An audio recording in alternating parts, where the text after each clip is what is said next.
Okay, so I took up walking, and I know that I need to stop smoking, so that doesn't count. But um, walking every morning,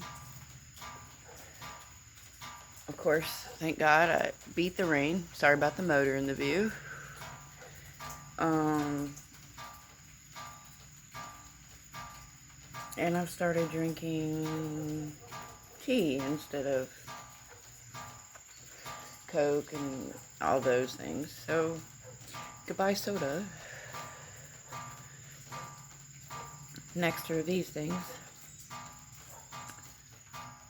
And then once I get all my health good, I'm hopefully going to be able to afford some teafers. Because that's the next thing on my list.